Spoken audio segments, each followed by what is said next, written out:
Assalamualaikum warahmatullahi wabarakatuh. Perkenalkan, nama saya Juniati Bedu dari kelas 3 1. Baik, di sini saya akan menjelaskan tugas UAS tentang aplikasi pemesanan makanan UAS Maluku Utara.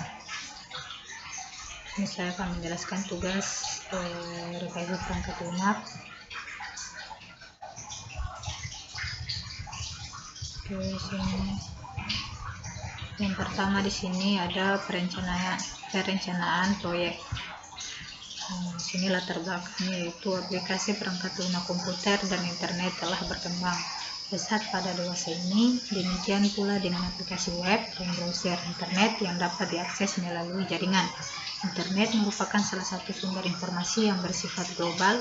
Dengan internet, kita dapat mengakses informasi dari berbagai belahan dunia dengan cepat dan mudah. Akhir-akhir ini metode transaksi yang dilakukan secara online mulai berkembang pesat, bahwa sampai pada saat beberapa aspek dan kegiatan yang biasa dilakukan secara manual sekarang dilakukan dengan menggunakan media online.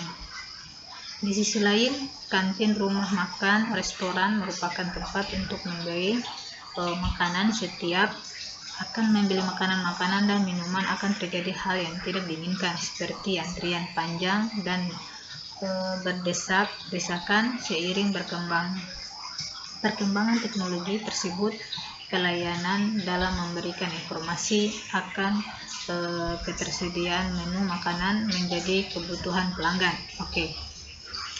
Berdasarkan uraian di atas, kami ingin membuat desain sistem informasi penjualan secara online. Berdasarkan pertimbangan ketersediaan teknologi serta tingkat kebutuhan pelanggan dalam hal kecepatan, efisien, dan kepraktisan dalam memesan makanan, kami ingin membuat desain sistem informasi pemesanan makanan khas Maluku Utara berbasis mobile. Kemudian masuk ke B, tujuan perencanaan proyek perangkat lunak. Sistem ini dibuat untuk memudahkan pengguna dalam memesan makanan dan proses pembayaran agar pelayanan dapat dilakukan dengan tepat dan cepat. Aplikasi ini dibuat untuk mengurangi risiko kesalahan pencatatan menu yang mungkin dilakukan jika menggunakan pekerjaan manusia untuk melakukannya. Ada pula tujuan utama, yaitu di sini yang pertama membangun aplikasi pemesanan khusus untuk makanan khas Maluku Utara atau makanan kebun. Kedua, di sini untuk meningkatkan penjualan makanan tradisional. C, di sini ada ruang lingkup perangkat lunak. Di sini ada yang pertama ada fungsional. Di sini ada dua, ada perform atau kinerja. Di sini ada constraint atau batasan, dan di sini ada interface atau meliputi. Kemudian ada yang kelima, G. Saya hanya menyebutkan judulnya saja, tidak menjelaskan poin di dalamnya. Nanti bisa lihat saja di dokumennya. Kemudian di sini sumber daya. Di sini sumber daya manusia ada klien, project, engineer, desainer, end user. Kemudian sumber daya perangkat lunak. Komponen yang dibutuhkan dalam perencanaan proyek perangkat lunak ini adalah komponen baru tanpa menggunakan komponen-komponen proyek sebelumnya yang sudah dikembangkan atau dimodifikasi. Sekarang kita masuk ke yang kedua. Di sini estimasi perencanaan proyek. Untuk estimasi perencanaan proyeknya, metode yang digunakan adalah dengan model COCOMO. Persamaan COCOMO dasar di sini E sama dengan A, KLOC, B, D sama dengan C, B pangkat D, di mana E sama dengan effort atau usaha yang diaplikasikan, kurang PM, D sama dengan waktu pengembangan, M, K KLOC sama dengan jumlah perkiraan baris kode atau dalam ribuan. AB, BB, CB, DB sama dengan koefisien, atau kita lihat tabel. Oke, sekarang kita lihat tabelnya, tabel untuk kokomo dasar. Di sini ada proyek PL. Di sini organiknya yaitu ada 2,5, 1,07, 2,8, 0,43. Sini yaitu ada 2,9, 1,14, 2,3, 0,40. Kemudian yang terakhir sini ada 3,3, 1,25, 2,4 dan 0,31. Di sini model dasar ini dapat diperluas ya dengan mempertimbangkan kumpulan atribut pengendali biaya yang dikelompokkan dalam 4 kategori, yaitu di sini atribut produk, di sini ukuran kendala proyek, ukuran dari aplikasi, database atau kekompleksan produk. Kedua, atribut perangkat keras, yaitu kendala performansi runtime, kendala memori lingkungan dari viewability dari virtual memori waktu berputaran yang diperlukan. Atribut personil, kemampuan sistem, analisis kemampuan software, engineering, pengalaman aplikasi, rekayasa perangkat lunak, pengalaman virtual machine, pengalaman bahasa pemrograman. Kemudian yang terakhir atribut proyek, pemakaian alat bantu PL, metode aplikasi, software, engineering.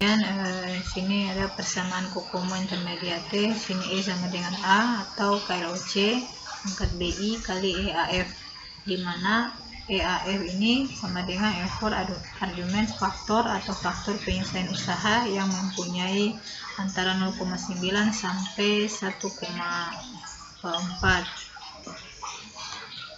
Kemudian sama dengan sini koefisien, atau kita bisa lihat tabel di bawah ini. Sini tabel model kokomo intermediate. Proyek PL sini organik, AI di sini 3,5, BI di sini 1,15, kemudian sini di sini 2,9 dan 1,21. Yang terakhir sini AI 2,5, BI 1,19. Kemudian di sini penyelesaian estimasi model kokomo. Sini aplikasikan model dasar pada contoh PL CAD sebelumnya dengan koefisien seperti pada tabel. Oke, sekarang di sini E sama dengan AB, KLOC, B, E sama dengan 2,5 atau 32,3, 1 E pangkat 1,07 sama dengan 103.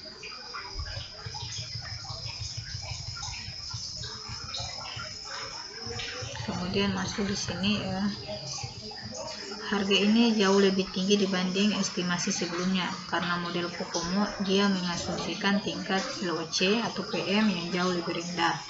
Untuk menghasilkan durasi proyek di sini D sama dengan DB E pangkat DB. D sama dengan 2,5 atau 103 pangkat 0,41 sama dengan 16,7 bulan. Harga durasi proyek memungkinkan perencana untuk menentukan jumlah orang yang disetujui. N sini N sama dengan E per D, D sama dengan 103 per 16,7 sama dengan 6,2 atau 6 orang.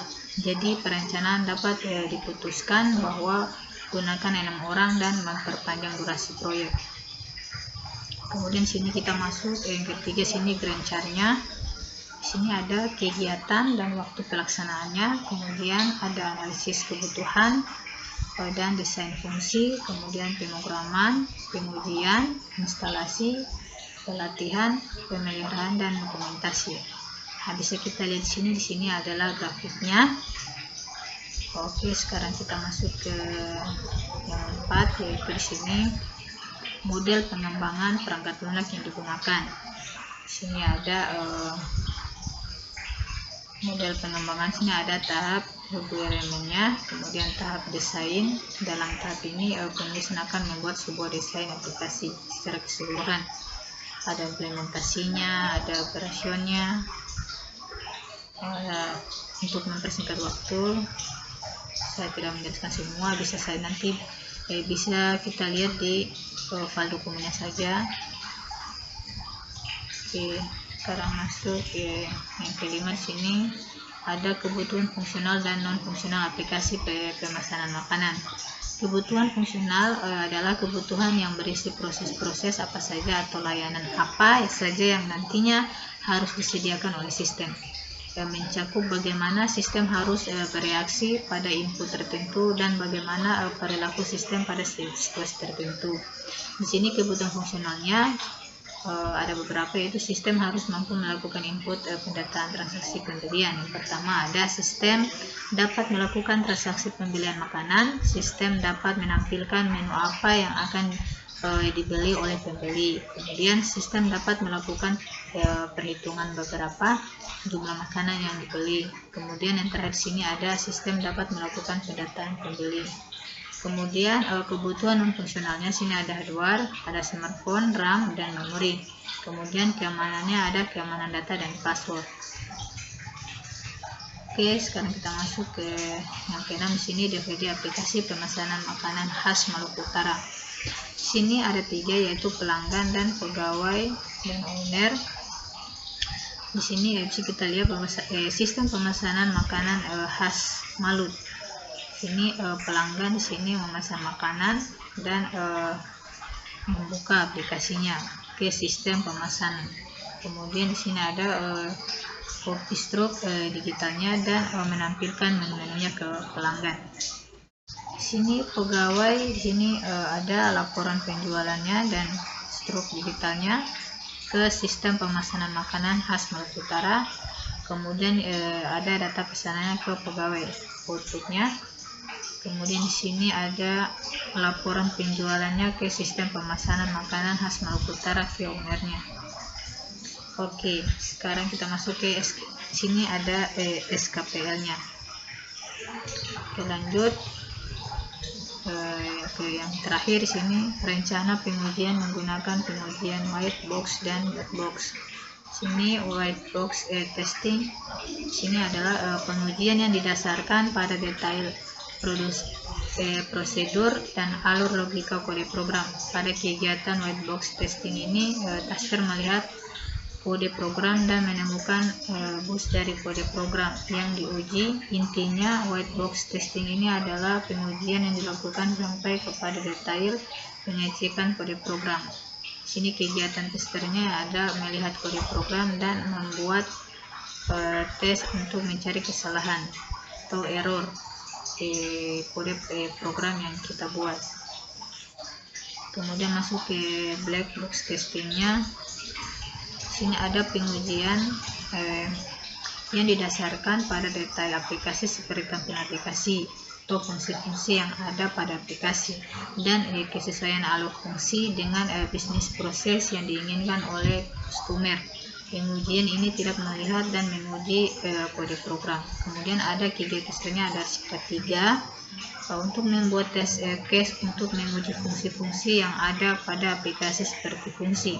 Kemudian di sini membuat tes case-nya untuk menguji kesesuaian alur kerja suatu fungsi di aplikasi dengan yang dibutuhkan customer untuk fungsi tersebut. Kemudian yang terakhir sini untuk mencari yang error dari tampilan atau interface aplikasi. Oke, di sini saya menjelaskan secara singkat. Yang lebih jelasnya bisa kita lihat di file dokumennya. Mungkin sampai di sini saja penjelasan tugas UAS saya. Lebih dan kurangnya saya mohon maaf. Saya akhiri. Wassalamualaikum warahmatullahi wabarakatuh.